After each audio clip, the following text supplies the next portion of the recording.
时候，我和家人一起。我和家人一起。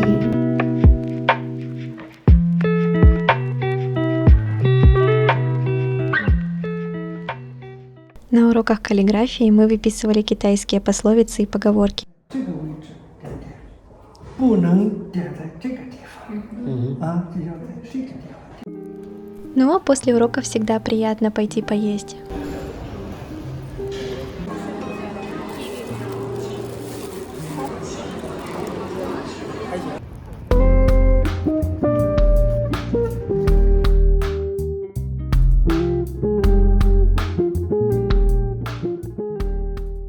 Следующий день, и у нас много дел, за покупками на рынок, да и в целом на разведку. Погода сегодня не радует. Что меня поразило в Китае, так это система дорог. Здесь каждая полоса для определенного вида транспорта. Так, например, это дорога для автомобилей и автобусов. Это для электромопедов, а это только для пешеходов. Как классно, что никто никому не мешает, подумала я. Но здесь люди на мопедах скорее считаются за обычных пешеходов. Лоян – это небольшой город в сравнении с другими городами в Китае, но население здесь 7 миллионов человек, поэтому автомобилей здесь много, но чаще ездят либо на электромопедах, либо на метро. О нем, кстати, мы сейчас и поговорим. Поначалу на метро мы не хотели ездить, так как было страшновато потеряться, но оказалось, что в Лояне всего 2 ветки, так что вроде бы не запутаешься. Само метро очень чистое и современное. На английском все подписано. Пропуск здесь по карточкам, которые ты приобретаешь в автоматах. Но после входа не спешите их выбрасывать, так как чтобы выйти из метро, нужно тоже приложить карту.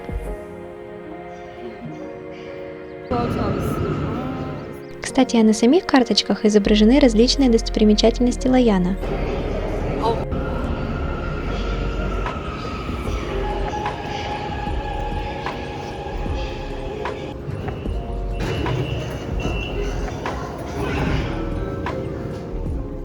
Поначалу вагоны пустые, но это ненадолго, ведь уже через несколько станций становится много людей.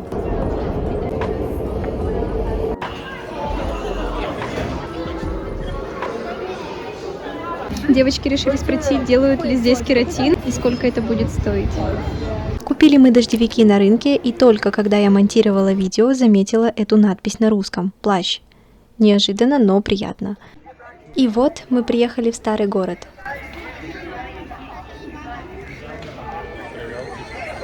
Нам казалось, что все будут ходить в дождевиках, но в дождевиках были только мы.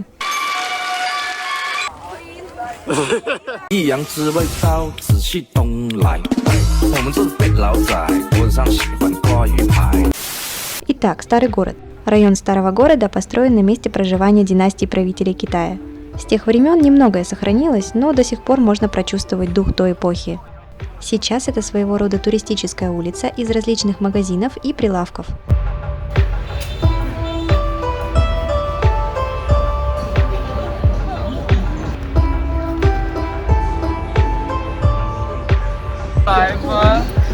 Легендарный черный тофу, который очень плохо пахнет. Вот тут делают орешки. Жемчуг на развес с разными оттенками. Есть такой аттракцион, что вы можете сами раскрыть ракушку и достать жемчуг. Трипофобам всем привет!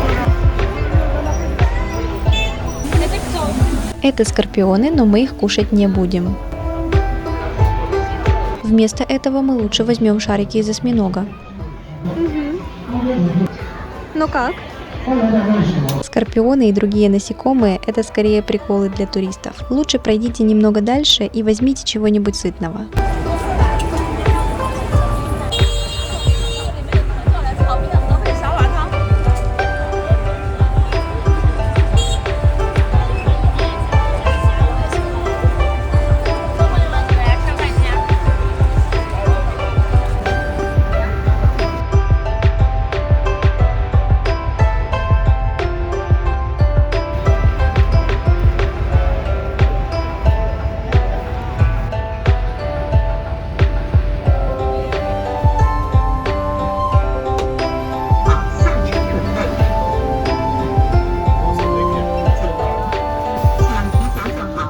а если говорить серьезно, то ночная жизнь у китайцев очень активная.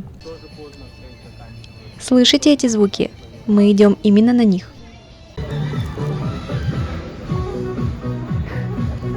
Бегите с дороги, бегом!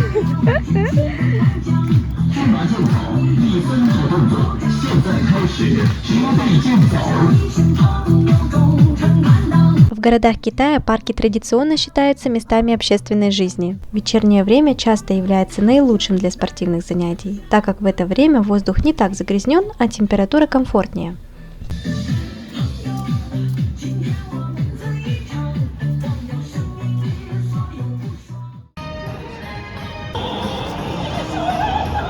И да, балет здесь тоже встречается.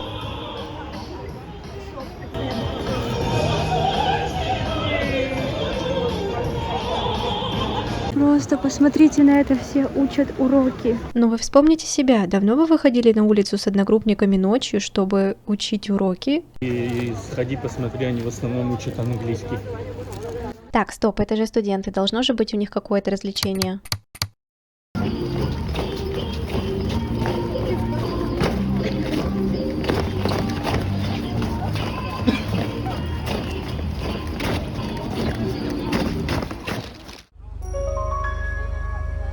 И вот, наконец, мы едем в Шаолинь.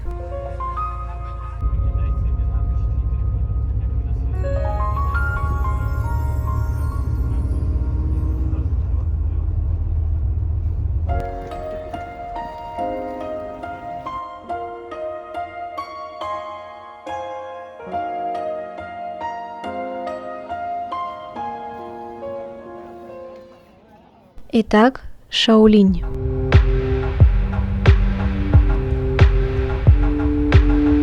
Монастырь находится в часе езды от Лояна. Многие родители отдают своих сыновей в возрасте от 5 до 18 лет в школы боевых искусств при Шаолине. Ученики школ носят обычную одежду и могут уехать в любой момент. Но есть те, кто приходит в Шаолинь, чтобы стать монахами. Они живут по строгому расписанию внутри монастыря, и их жизнь полностью посвящена буддийской практике. Потом нас пригласили на концерт. Там воспитанники Шаолиня показывали достижения в освоении боевых искусств.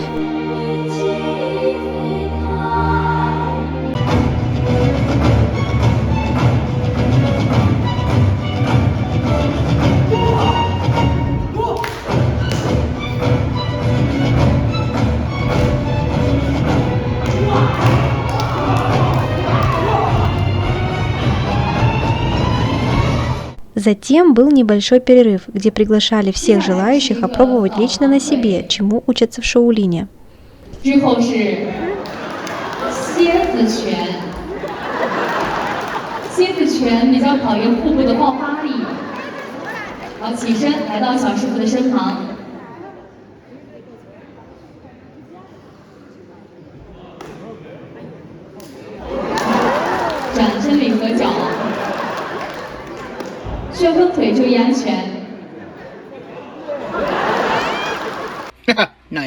А затем показывали умения, которые перед этим отрабатывались десятки лет. Вот здесь монах с помощью шеи сгибает копья с острыми наконечниками.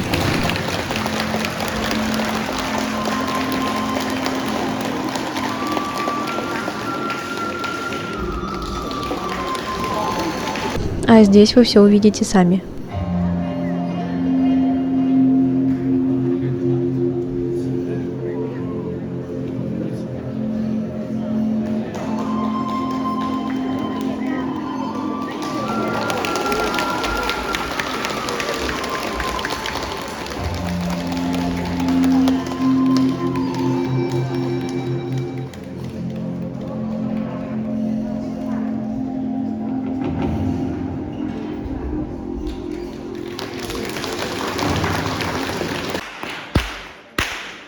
В общем, представление нам очень понравилось. Если будете недалеко от Лояна, обязательно сходите.